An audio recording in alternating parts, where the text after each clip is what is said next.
Ne faites pas ça. Ne faites pas ça. Ne laissez pas d'argent sur votre concurrent. Vous n'avez pas besoin d'avoir 1000 euros, sauf si évidemment vous allez acheter quelque chose demain. Regardez, ça c'est un très bon exemple. Oui, sur le papier c'est génial de se faire un très beau cash flow, mais regardez le TRI et la renta. La renta brute est pas terrible, mais surtout le TRI est vraiment pas terrible parce qu'il n'y a pas de levier. Bonjour à tous, bienvenue dans une nouvelle analyse de patrimoine. Aujourd'hui, je vous emmène chez un informaticien qui est blindé de cash. C'est parti. Monsieur 430 000 euros de cash, voilà, c'est comme ça qu'on l'a surnommé, notre informaticien. Patrimoine brut et net, 898 000 euros, donc pas de dette pour notre utilisateur. On voit qu'il y a des comptes d'investissement, des comptes d'épargne, 360 000 euros, donc c'est vraiment chargé. Il y a de l'immobilier, pas mal de crypto. Alors là, vraiment très curieux de voir ce qu'il y a dans le patrimoine, dans le portefeuille, parce que c'est quand même assez solide.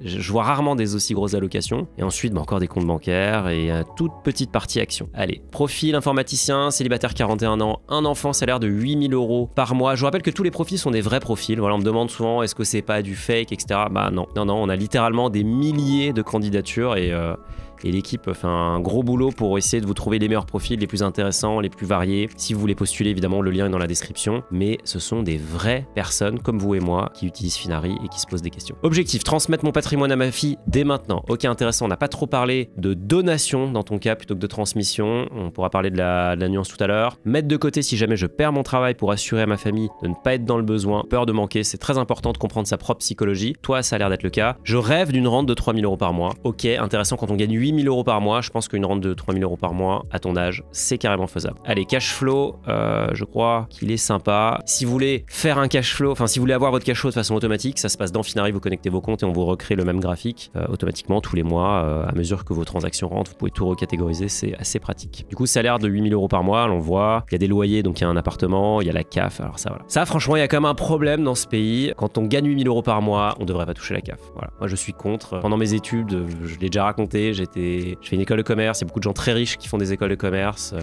tous mes colocs étaient relativement aisés, tout le monde touchait les APL alors qu'il y avait des gens qui roulaient en BMW, enfin bref. Moi je suis contre ça, je trouve ça scandaleux. Faut arrêter de donner de l'argent à des gens qui n'en ont pas besoin et qui littéralement me disaient que ça les choquait. Donc voilà, mais bon bref, c'est la France. Logement, 2 000 euros par mois, ok, donc t'es locataire, on peut être locataire et avoir des biens locatifs, ça se fait beaucoup. Vie quotidienne, 520 euros, donc on est vraiment sur un train de vie de moine, c'est très peu cher, je trouve que c'est très peu ce que tu dépenses. Et on voit que tu as mis les courses et l'essence. Je vois pas de restaurants, de sorties, de vacances, de trucs. Ok, bon, voilà, c'est peu, franchement. Pourquoi pas si tu trouves ton compte, mais c'est très peu, je trouve. Abonnement, les classiques, internet, téléphone, sport, électricité, assurance et santé. Donc, a priori, voilà, rien de spécial. Et surtout, on voit que ton taux d'épargne, il est de 0. Il est de 0 parce que t'épargnes pas. Alors, peut-être que tu nous l'as pas mis ici. Vous pouvez mettre ici le taux d'épargne, les investissements. Les investissements, vous les mettez dans cette colonne-là. Voilà, tu nous as mis action et assurance vie à 0. Donc forcément, taux d'épargne de dingue, possible de 66%. Franchement, là, faut y aller, quoi. Faut y aller. Alors peut-être que tu prends pas en compte, je sais pas si ton salaire est net vraiment d'impôt, mais si c'est le cas, c'est vraiment un très bon départ. Allez, on continue. Je remplis mes livrets et comptes courants. Ok. J'investis en crypto, en dollars. Pourquoi en dollars, je ne sais pas, on va regarder. J'ai toujours la crainte de rentrer au mauvais moment sur les marchés, d'où ma position en cash. Bon ça les amis, la crainte du bon moment, du mauvais moment, d'acheter le top, tout le monde l'a, je l'ai eu aussi. Je suis rentré sur des choses et j'avais l'impression que ça ne monterait jamais et c'est monté beaucoup plus haut. Je suis rentré sur des choses, je pensais que ça monterait jamais, et c'est descendu très fort. Il n'y a pas de bon moment, le meilleur moment pour investir c'était hier, le deuxième meilleur moment c'est aujourd'hui, donc bon, on va regarder ça et je vais te montrer l'équipe à travailler pour qu'on compare différentes méthodes d'investissement. On parle beaucoup du DCA, investir de façon programmée, on parle beaucoup du lump sum aussi, investir tout d'un coup. On a fait la comparaison, on va vous montrer les résultats. J'aimerais essayer les ETF pour avoir de bons rendements, mais il faut pas les essayer, les ETF, faut les adopter. C'est vraiment la base de la base. Tu peux faire d'ailleurs des ETF ou des fonds indiciels. La grosse différence, c'est qu'un fonds indiciel, il est traité, tu peux l'acheter une fois par jour. C'est ce qu'on appelle une NAV, Net Asset Value, qui est définie en fin de journée. Le ETF, tu peux l'acheter et le vendre comme une action. Mais si tu es dans un investissement long terme, quel intérêt d'avoir un instrument que tu peux acheter et vendre tous les jours? Warren Buffett, pas Warren Buffett, mais l'inventeur de la gestion passive, John Bogle, qui a créé Vanguard, est pas très fan des ETF. Il décriait souvent cet instrument, alors que c'est Vanguard est un des plus gros gérants d'actifs du monde, juste derrière BlackRock. Donc voilà, il y a des options, il y a l'ETF, il y a le fonds indiciel, mais bon, l'important c'est plutôt de faire de la gestion passive plutôt que de choisir entre les deux instruments. Les deux sont bons, ils ont tous les deux des avantages, des inconvénients. Question, je pense ouvrir un PEA, idéalement faire un lump sum, bah tiens on en parlait, de 150K dans des ETF pour atteindre le plafond de l'enveloppe. Ok, alors important, si tu ouvres un PEA, tu peux très bien dire je dépose 150 000 € maintenant, et je pense que c'est très bien psychologiquement parce que si tu les sors, tu casses l'enveloppe et donc tu relances le compteur fiscal, tu vas devoir repartir à zéro. Donc ça c'est vraiment psychologiquement, c'est comme si tu avais enfermé l'argent. Donc j'aime bien ça. Après tu as très bien l'option de dire tu vas faire des ordres, tu vas mettre des ordres, ce qu'on appelle un limit buy, et ou alors tu vas simplement te connecter tous les mois sur ton compte et tu vas acheter pour 10 000 € ou peu importe, histoire de lisser ta variance et essayer d'étaler les investissements dans le temps. En tout cas, on va regarder quel est le meilleur choix. Un peu perdu, que recommandes-tu? On va regarder ton profil tout de suite, c'est parti. Donc bon, ça on l'a vu. Je vois qu'il y a dans les meilleures performances, il y a du BNB, donc de la crypto, il y a des pièces d'or, tiens on va regarder ce que c'est, il y a des actions et quelques tokens. Dans ton patrimoine, on commence par les livrets. Alors là c'est vraiment la collection, c'est le défilé de mode des livrets. Et je sais pas si vous entendez la même musique que moi, mais je pense qu'on est sur une alerte inflation. On est sur une grosse alerte inflation. Il y a Christine Lagarde qui est en train de se servir dans tes livrets, et surtout encore pire, il semble avoir vu des comptes bancaires. Alors là, c'est catastrophique. Là, il y a 69 000 € sur des comptes bancaires. Là, c'est comme si tu avais fait un cadeau à la banque, parce que qu'est-ce que fait la banque? La banque va aller placer cet argent à minima. Soit elle va le prêter, et vu qu'elle opère sur un système de réserve fractionnée, en gros, elle peut faire du 1 pour 20, du 1 pour 25 à peu près. Donc voilà. Donc 69 000 € pour la banque, en dépôt, c'est 25 fois la somme. Ils vont pouvoir prêter 25 fois cette somme. Ou alors, ils vont le placer à l'Ester. Si vous allez sur le site de la Banque Centrale, vous regardez l'Ester, et là, on est à 3,9%. Ça, c'est un taux overnight. C'est-à-dire que le cas, c'est 100% liquide. Concrètement, c'est un taux annualisé, évidemment. Mais concrètement, quand tu donnes 69 000 € à ta banque, eux, ils vont faire à minima ça. Et donc, ils vont gagner 4%. Ils vont te donner exactement 0. Donc là, il y a vraiment littéralement Christine Lagarde qui a branché son compte bancaire sur le tien et qui va faire des choses avec et qui va bien s'amuser. Donc ne faites pas ça. Ne laissez pas d'argent sur votre compte courant. Vous n'avez pas besoin d'avoir 69 000 € sauf si évidemment vous allez acheter quelque chose demain. Mais sinon vous faites un virement depuis un livret, vous êtes 100% liquide. Alors malheureusement on voit pas les taux de tes livrets, mais là vu qu'il y a 239 000 € dessus, je peux déjà être sûr à 99% que ce n'est pas évidemment un livret A, c'est un livret probablement boosté, etc. La vraie question c'est quel est le taux, et si le taux n'est pas bon, pourquoi ne pas sur ton compte titre ou sur une assurance vie d'ailleurs acheter l'Ester via un fonds monétaire, ce qui sera 100% liquide, tu vas toucher 3,9%, c'est bien plus rentable que des taux à 2,5% boostés pendant 3 mois, etc. Donc là vraiment attention à ça. Là il y a un très très gros potentiel d'optimisation pour toi. Je pense qu'il faut agir assez vite pour mettre l'argent au travail, et à minima si t'es pas prêt d'aller sur des supports avec volatilité comme les actions, la crypto, même les obligations, j'ai envie de te dire, achète du fonds monétaire, achète l'Ester et tu auras 3,9%. Il n'y a pas de risque. Je veux dire, si l'Ester pète, si les supports qui investissent dans l'Ester pètent, on aura d'autres problèmes. Allez, on continue. Immobilier. Donc on voit que tu as... c'est intéressant, tu vois, c'est ce qu'on disait, tu payes un loyer, donc tu as une maison en guise de bien locatif. On va voir tout de suite. Moi, ça m'intéresse pas trop de voir la valeur. Bon, là, je vois que tu as fait une plus-value, c'est super. Elle est plutôt sympa, d'ailleurs, 20 000 € de plus-value, 22 000 €. Donc ça, c'est top. Et le cash flow est plutôt très bon. On voit que tu loues cette maison pour 600 € par mois. Donc ça, c'est solide, puisqu'il n'y a pas d'emprunt. Donc c'est de la renta pure, tout simplement. Il n'y a pas d'emprunt. Intéressant. Est-ce que tu l'as acheté en cash? Je ne sais pas. Ou est-ce que tu as fini de rembourser l'emprunt? Tu as acheté en 2008? Ouais, c'est possible que tu aies fini de rembourser l'emprunt récemment. En tout cas, regardez. Ça, c'est un très bon exemple. Oui, sur le papier, c'est génial de se faire un très beau cash flow, mais regardez le TRI et la renta. La renta brute n'est pas terrible, mais surtout le TRI est vraiment pas terrible parce qu'il n'y a pas de levier. C'est le cash que tu apportes qui va créer ta performance. Donc forcément, si tu as tout payé de ta poche, qu'il n'y a pas d'emprunt, l'immobilier, c'est beaucoup plus intéressant. L'immobilier sans emprunt, honnêtement, moi, je ne vois pas trop l'intérêt. Je vois pas trop l'intérêt d'acheter en cash. Je sais que c'est rassurant psychologiquement, mais ça, c'est pas du tout rentable. Le deuxième appartement sur lequel tu as aussi fait une plus-value qui est sympa, quelques milliers d'euros, c'est pareil, je ne vois pas d'emprunt.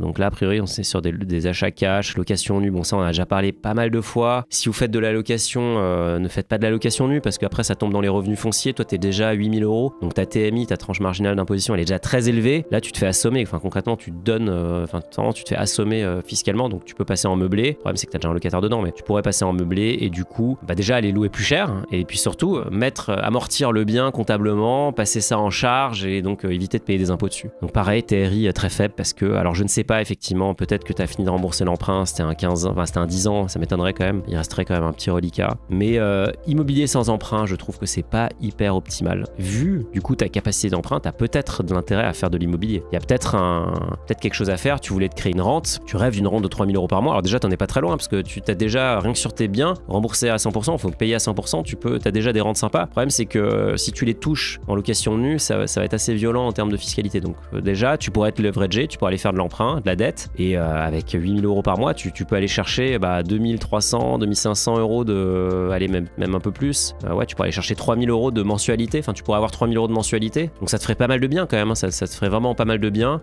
C'est bien là, je pense que tu pourrais rien qu'avec ça atteindre tes 3 000 € de revenus par mois. Donc piste à explorer. Si tu as envie évidemment de gérer les biens locatifs, etc. Enfin c'est quand même des soucis. Du coup, crypto, t'es plutôt très agressif sur la crypto, c'est intéressant parce qu'on voit que tu as plus de crypto que d'actions, c'est quelque chose qu'on voit plutôt rarement. Alors intéressant, là on va regarder le détail parce que là j'ai encore envie de voir un peu les graphiques. Voilà, donc là on est sur quelque chose que je trouve assez étonnant, 132 000 € en crypto, intéressant, dont 16,52, dont 68% en stablecoin. Quel intérêt de faire ça? Peut-être pour buy the dip, mais bon, ça revient à ce que tu disais tout à l'heure, est-ce que tu vas acheter au bon moment, etc. Je sais pas depuis quand tu as ce compte, mais le bon moment pour acheter, le vrai bon moment, c'était l'année dernière, en été, début automne. Là aujourd'hui, bon bah voilà, on est à 60 et quelques mille dollars sur le Bitcoin. Est-ce qu'il y a encore de la marge de progression? Difficile à dire, moi je pense que oui, mais ce qui est sûr, c'est que je vois pas trop l'intérêt de rester en stablecoin. Tiens d'ailleurs c'est marrant, t'as acheté littéralement l'Ester en crypto. L'overnight fee, alors à vérifier, mais de mémoire, alors c'est pas l'Ester, mais c'est l'équivalent en gros de l'Ester, c'est l'ultra short term rate américain, et de mémoire c'est en DeFi que ça se passe. Donc tu l'as littéralement fait en crypto, fais-le avec tes euros. Mais en tout cas les stablecoins là, je trouve c'est un peu dommage de pas les mettre au travail. Je serais curieux de savoir pourquoi t'as du Wrapped Ether, qu'est-ce que t'en fais, est-ce que tu vas en DeFi avec, peut-être, mais vu que t'as pas mal de tokens, t'as l'air quand même de bien t'y connaître, t'as des trucs assez sympas. Donc des beaux projets, a priori une conviction, mais surtout là, les livrets, combien il y avait sur les livrets? 300 et quelques mille, 360 000 € de cash sur des livrets, 70 000 € de cash sur des comptes en banque, combien en crypto? 100 000 € de cash sur des cryptos. Je pense qu'il y a un truc, il y a une question un peu fondamentale que tu dois te poser, et c'est ok d'être inquiet et de pas vouloir prendre de risques, aucun problème. Je pense que c'est très important de connaître ses limites, mais quand même, rester en cash là, c'est très très préjudiciable, surtout dans un environnement taux élevé où l'argent est très cher et donc les taux sans risque sont très élevés et tu n'en profites pas ou très peu. Sur Binance, 46 000 €. Alors je sais pas non plus pourquoi tu as du wrap Bitcoin, j'avoue je comprends pas trop, surtout sur un exchange, pourquoi pas prendre du Bitcoin normal.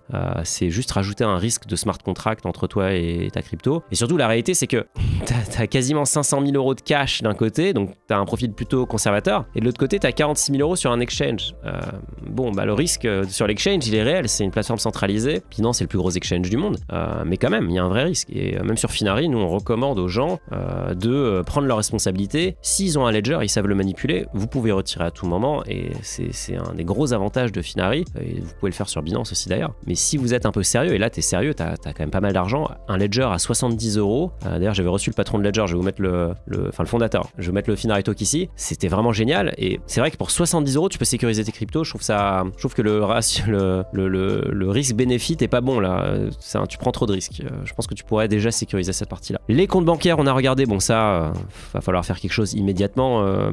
C'est vraiment important d'agir assez vite pour pas faire de cadeaux. Et en plus tu as une assurance vie, tu vois, tu pourrais très bien te dire que sur ton assurance vie tu prends du fonds euro. En ce moment les fonds euros, tu vois, je prends une assurance vie au hasard, j'ai vu que on va regarder les fonds euros, on va regarder les meilleurs taux en ce moment, énormément de fonds euros qui payent des taux très sympas. Voilà, 4,60, je crois que c'est Generali qui paye ça en ce moment. Tu peux facilement être à 3%, c'est le taux moyen, mais tu peux avec des kickers en fait, si tu mets une certaine partie en UC, en unité de compte, aller chercher vraiment le max du fonds euro. Tu as des bonus aussi de fidélité. Les assureurs sont obligés de renouveler leur stock d'obligations parce qu'ils ont énormément d'obligations avec des durations longues, avec des taux absolument pourris, très bas, donc qui leur très cher puisqu'ils doivent livrer un rendement, et donc ils sont en train de collecter énormément pour aller loquer les taux très élevés en ce moment, et donc aller acheter de la dette française, allemande, etc. Donc là pour toi il y a quand même quelque chose. Je rappelle que le fonds euro est à capital garanti, donc le risque que tu as c'est le risque de l'assureur, mais tu peux très bien aller mettre sur plusieurs assureurs en parallèle. Tu as une garantie des fonds de 70 000 € par assureur. Alors si un gros assureur pète, il y aura clairement un problème parce que le fonds pourra jamais couvrir les pertes, mais l'État français ne laissera pas faire ça, donc ça peut être intéressant. Tu peux même ouvrir une assurance vie luxembourgeoise parce que tu as le fameux triangle de sécurité qui fait que tes fonds t'es beaucoup moins moins lié à l'assureur. Mais je pense que là, déjà pour commencer, le fonds euro, ça pourrait être intéressant. Allez, on regarde ce que tu as dans tes... Tu as 2 comptes titres d'ailleurs, intéressant. Tu pas de PEA. Donc effectivement, PEA, là, c'est le basique, faut même pas se poser la question. Je pense que tu as déjà décidé, faut ouvrir un PEA, c'est vraiment la meilleure enveloppe si vous voulez investir en action, et ça a l'air d'être ton cas. Donc on regarde le compte titre. Qu'est-ce qu'il y a dedans? Bon, là, je peux déjà dire c'est un compte titre gestion pilotée parce que c'est impossible que tu aies choisi ces fonds, et puis même je reconnais certains noms. Donc là, concrètement, ce qui se passe, et tu le vois ici, tu payes 1,62% de frais par an, donc tu as un manque à gagner de 17 000 euros sur 30 ans. C'est un petit compte titre quand même, hein, tu as 8 000 euros dessus. Imagine, si tu avais 80 000 euros, voilà, tu paierais aurais un manque à gagner de 170 000 euros. Donc c'est vraiment pas terrible. Les fonds, ils sous-performent, je pense, quasiment tous. J'en ai pris un au hasard, tu vois, le ERCO. Alors ERCO, pour ceux qui savent pas, c'est Rothschild & Co. Il y a 2 Rothschild, hein, pour info. Il y a plusieurs branches de la famille. Il y a la branche anglaise, il y a la branche française, etc. Mais donc en gros, il y a Rothschild & Co. et Edmond Rothschild. De mémoire, Edmond Rothschild est beaucoup plus gros. Mais bon, là, tu es chez Rothschild & Co. du coup. Et donc, on voit que la performance, alors ça j'adore, performance valeur absolue qui ne veut rien dire, évidemment. On regarde la performance sur 10 ans, et c'est catastrophique. Mais je ne connais pas ces gérants qui travaillent certainement très dur, c'est juste que ce qu'ils font est vraiment très difficile. Mais regarde la performance sur 10 ans. Le benchmark, Rothschild & Co fait 140, fait 40% de performance, parce que cela on a normalisé sur une base 100. Donc 40% de performance sur 10 ans, pas mal. Le benchmark qui est l'Eurostoxx, c'est l'Eurostoxx 600 net return, il fait en gros x2 sur 10 ans. On fait la même depuis la création du fonds, le fonds n'a jamais battu son indice. Donc si vous voulez... Là, en plus, tu payes pour de la gestion pilotée. Hein. On peut regarder combien coûte le... 3 raisons pour opter. Raison numéro 1, ils prennent des fees. Raison numéro 2, ils prennent des fees. Raison numéro 3, ils prennent des fees. Après, pourquoi pas, hein, si vous voulez déléguer la gestion, ça peut être intéressant, mais je trouve que ça coûte trop cher pour ce que c'est. Bon, j'ai pas trouvé les frais, mais la gestion pilotée est facturée. Les fonds facturent, donc en fait, ça te coûte beaucoup plus cher que 60%. Et en plus, les fonds sous-performent. Là, on a pris un au hasard, mais tu peux prendre les autres. Statistiquement, je vous rappelle que 85-90% des gérants sous-performent leur indice sur le long terme. Donc, in fine, ça revient à vraiment à jeter la pièce, quoi. Donc là, je pense qu'une bonne action, c'est de passer en gestion libre et de faire du vrai stock picking si tu as envie, mais surtout de prendre des ETF. Pourquoi tu veux payer des gérants pour sous-performer? Ça ne sert absolument à rien. Sur l'assurance vie, c'est la même histoire. Franchement, c'est le même film que tu fais. 48%, tout est optimisable. En plus, sur Finari, on vous donne littéralement des solutions potentielles. Donc là, par exemple, comme Gestmonde, on vous dit, si vous voulez un ETF qui a le même indice de référence, il y a celui-là. Et celui-là, il coûte 0,25 par an. Alors que le Comgest, il coûte combien? Il coûte 1,98. Donc, pour résumer, PEA, la base, ETF, et on va voir s'il faut faire du lump sum ou du DCA. Le compte titre, il faut passer en gestion libre. L'assurance vie, il faut passer en gestion libre aussi. Peut-être mettre du fonds euro. Ah tiens, t'as du fonds euro, pardon, j'avais pas vu. T'as du fonds en euros, t'as 3 000 euros dessus. Donc clairement, tu peux aller mettre beaucoup plus. Et là, il faut vraiment aller chercher le fonds en euros qui paye le plus. Tu prends un assureur de premier rang et tu vas chercher le taux maximal. Littéralement, si tu prends 4,60% sur un fonds en euros, tu n'auras pas un meilleur deal sans volatilité. Donc c'est vraiment très intéressant. Du coup, tu te posais une question, est-ce qu'il faut plutôt investir en lump sum, il faut investir en lump sum? En fait, on a fait une simulation. Et donc là, ce qu'on a fait, c'est qu'on a investi théoriquement en lump sum en 1980, un peu avant, et dans le MSCI World. Et ensuite, on a fait du DCA mensuel de 100 euros. Et donc, on a déployé le même capital sur la durée, et on voit que la performance du lump sum, elle est largement meilleure, mais c'est vraiment énorme. On a 7000 points de différence. Donc, c'est énorme. Après, vous allez me dire, c'est les années 80, c'est les 80s, les gens avaient des costumes larges et tout était différent.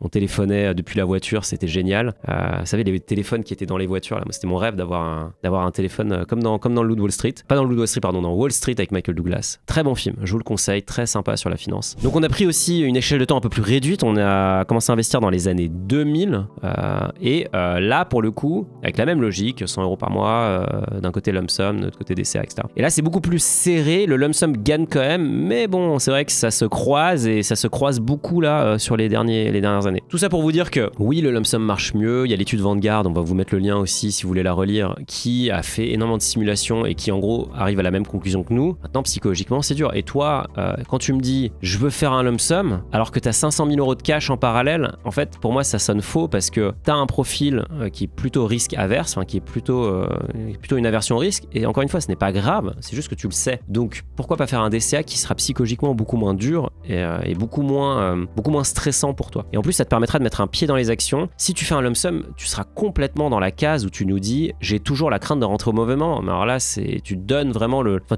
potentiellement, tu donnes le bâton pour te faire battre parce que je ne peux pas te dire si c'est le bon moment ou pas, j'en sais rien, personne ne le sait, mais il y a un risque qui est quand même assez conséquent. D'ailleurs, bon là, maintenant, ça commence à être un classique, la matrice de corrélation qu'on vous a concoctée. Dites-moi dans les commentaires si ça vous intéresse. On est en train de regarder la faisabilité. Et donc, en fait, on voit que ici, gestion pilotée par des professionnels, et je vous le donne dans le mille, la gestion pilotée, elle est faite par Rothschild, qui a mis des fonds Rothschild. Petit conflit d'intérêt, mais bon, ça, je les salue, hein. Ils sont super à Rothschild, mais bon, c'est un peu abusé, quoi. Et on voit qu'en fait, la corrélation, elle est assez... Enfin, il n'y a pas vraiment de diversification. Aussi, tu as quand même un fonds qui est très différent des autres, c'est le HEP, c'est lequel? Bah, c'est un fonds monétaire, évidemment, c'est sûr. Le fonds monétaire est très décorrélé du reste, bah, c'est normal parce qu'il n'y a pas de volatilité dans les returns, donc c'est voilà. Et le reste est quand même relativement concentré, et tu peux voir les poches, voilà, il y a des fonds, c'est quasiment la même chose, hein. Je vous rappelle qu'une corrélation de 1, c'est qu'en gros, le fonds, enfin les deux fonds bougent de la même façon, donc enfin les rendements bougent de la même façon, donc bon, c'est pas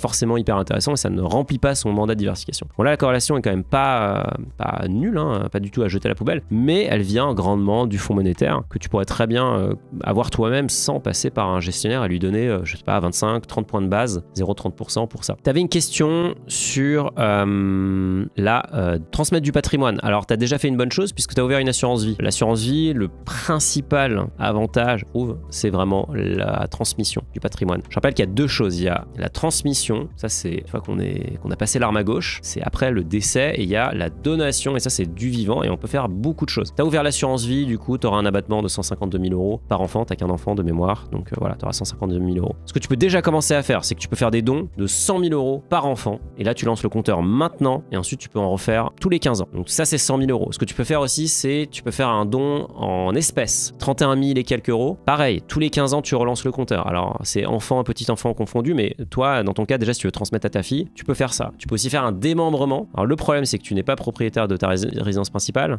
mais tu pourrais très bien démembrer en fait des biens. Et là pareil, tu as des abattements qui sont assez importants, surtout que tu es encore jeune. Plus vous faites ça jeune, mieux c'est. Après, tu peux aussi faire du présent d'usage. Et d'ailleurs, j'ai vu que tu avais des pièces d'or qui sont toujours... On va regarder le Marianne Cox. Je crois que c'est un classique, ça. Quoi, ça ressemble. C'est dommage. On a beaucoup de photos sur Finari. Bon, on n'a pas le Marianne, le 20 francs Marianne Cox, je ne sais pas pourquoi. Très belle pièce. Et donc ça vaut combien? Ça vaut 300... Non, ça vaut 1700 € quand même, hein. C'est pas rien. Ah oui, parce que tu en as 5. Ok. Ça vaut 348 € la pièce. Et donc, ce que tu pourrais faire aussi, c'est des présents d'usage. Et donc là, c'est très flou fiscalement, mais en gros, c'est en fonction de ton niveau de vie. Donc si quelqu'un a par exemple une fortune de 10 millions d'euros, s'il transmet une Porsche à ses enfants, c'est plutôt cohérent. Si quelqu'un a 10 000 € de patrimoine et qui transmet 8 000 via un présent d'usage, là, il y aura un petit problème et le fisc va vous tomber dessus. Mais donc, tu peux faire des présents d'usage. Faut mieux travailler avec un fiscaliste sur ça pour être sûr d'être dans les clous. Mais tu vois, déjà, tu fais le démembrement, l'assurance vie, ça tu l'as fait, tu fais la donation maintenant, tu fais la somme d'argent, tu fais le présent d'usage, enfin bref, tu as plein d'outils à ta disposition qui t'évitent de tomber dans le barème quand même terrible de la fiscalité sur la transmission. C'est vraiment punitif, hein. On peut le regarder ensemble si vous voulez, mais c'est vraiment terrible. Les droits de succession, regardez-moi ça, c'est en ligne directe, hein, donc ça c'est vos enfants, au-dessus d'1,8 million, c'est 45%. Donc je veux dire, vous avez travaillé toute une vie pour en gros donner l'ensemble de votre, enfin la moitié du fruit de votre travail et de votre labeur à Bercy. Qui va en faire quel usage? Bah certainement pas un aussi bon usage que vous. Donc plus vous anticipez, mieux ça sera. Il y a plein de façons légales de le faire. Si vous avez des doutes, vous allez parler à un notaire. Franchement, ça vous coûtera 1 000 € peut-être, même pas, ça vous coûtera beaucoup moins en fait, ça vous coûtera quelques centaines d'euros de consultation, et ensuite vous mettez ça en place, vous faites aussi un testament, bref, tout est carré. Et c'est pas très agréable de faire ça de son vivant, mais croyez-moi, si vous arrivez et que vous n'avez rien préparé, ça sera catastrophique. Les gens vont se déchirer en plus si vous n'avez pas de testament, enfin bref. J'ai fait un talk avec un notaire, je vais vous remettre le lien ici. Franchement, si vous connaissez rien au sujet, en 1 heure, vous allez passer de 0 à... vous allez avoir toutes les clés concrètement pour mettre en place, et après, faites-vous accompagner par un professionnel, c'est un très bon investissement. Du coup, peut-être le dernier point, c'était que tu disais que tu rêvais d'une rente. Donc j'ai pris mon simulateur de patrimoine, comme d'hab,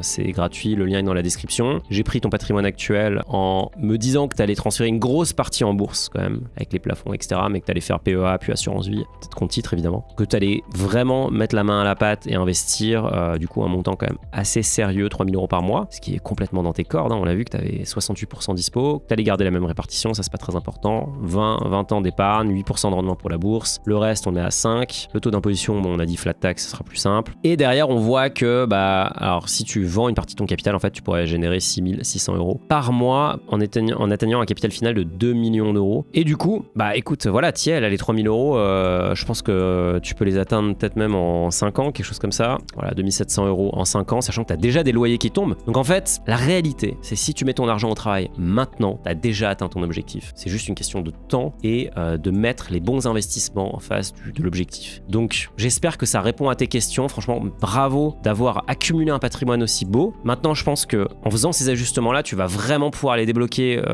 son plein potentiel, en profiter, transmettre à ta fille sans fiscalité. Je pense qu'il faudra faire le calcul, mais si tu commences maintenant, je pense que tu peux transmettre 100% de ton patrimoine sans fiscalité. Ça, c'est quand même magnifique, de façon légale évidemment. Mais en tout cas, voilà, les comptes bancaires, ne fais pas de cadeaux à Christine Lagarde, tout ça. J'espère que ça t'a aidé, j'espère que ça vous a aidé et que ça vous inspire de voir des patrimoines comme ça. Vous voyez qu'on peut avoir des très gros patrimoines et prendre pas mal de décisions qui sont pas forcément hyper logiques, mais c'est pas grave, on ajuste et ensuite on passe à l'action. Si vous voulez que j'analyse votre patrimoine, vous mettez le lien, je vous mets le lien pour postuler dans la description. Je vous souhaite des bons investissements, ne faites pas de cadeaux à Christine Lagarde, soyez prudents quand même et je vous dis à très vite. Ciao.